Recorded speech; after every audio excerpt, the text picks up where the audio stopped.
been in this shrinking business long enough that I have watched my referrals reflect cultural trends. In other words, the people who come to me with various aspects of their life in upheaval or distress reflect where the culture is. There for a while, for example, I was doing an awful lot of work with attention deficit hyperactivity disorder and its sequelae. Why? Well, because in the culture back in the 70s and 80s, it was just coming into high profile. Then I dealt with, for example, some of the drug stuff that was coming out. And people come in or seek therapy, counseling, guidance, evaluations, in some respects on the basis of what is happening in the culture.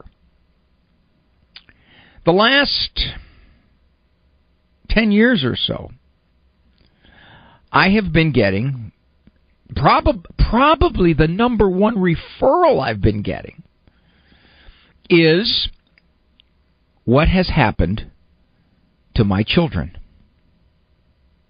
I raised them in what I thought was a faith-filled home. I raised them in a Catholic Christian home. I tried to raise them to be moral, upright individuals. And I look at them at age 20, 22, 25, 28, 36, 44 as having rejected how they were raised. I'm stunned by the way they think. I'm stunned by their morals. I'm stunned by their hostility toward the faith and toward things I hold so dear. I always thought that the way you raised your kids, they were going to reflect the way you raised them. What happened? And I see a lot of this. And I see it particularly among folks of faith. They're distressed.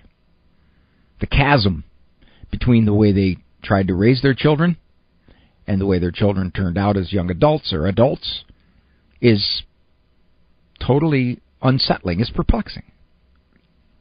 About 1 week ago, my most recent book came out. Book number 15 of my books. It's called Raising Upright Kids in an Upside-Down World. Defying the Anti-Parent Culture. This book is designed to do several things. One, make you aware of all the stuff that is fighting your very best efforts to raise the kinds of kids you want to raise. Many parents are not even aware of the intrusiveness, the fog-like quality as it seeps into their homes. That's one, to become more aware. Two, to be able to walk apart or against the prevailing cultural winds, even as espoused by some of the people you trust. Your parents? Your friends? Your kids' friends' parents? Sometimes you feel all alone. She is the only one who doesn't have a smartphone at her age. He is the only one not allowed to have that video game. You've got to have incredible strength to stand up against that. The book's going to give you that strength. It's going to teach you to stand strong against a culture no longer on your side. 3, it's going to point out those forces that you may not be aware are shaping your children right under your nose. What is happening that so many kids raised with morals and with religion and with God-seeking stability have decided, I don't want any part of that anymore? What? This is a phenomenon, I personally believe, unheard of in human history.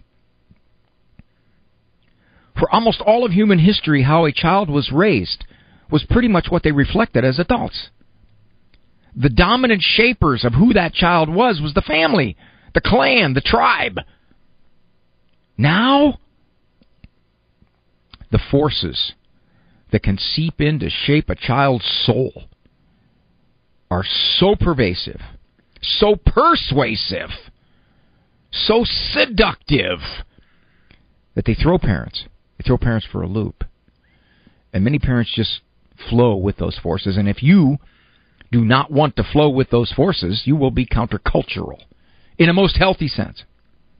So the book that I've just written, Raising Upright Kids in an Upside-Down World, is on my website. All books there will be signed. The subtitle, and I really wanted this subtitle, Defying the Anti-Parent Culture. So, I wanted to let you know that it's there because many, many, many of you who call this program or who come to my office are in shock that all of your efforts to raise the kind of kid you wanted to raise seem to have been sabotaged.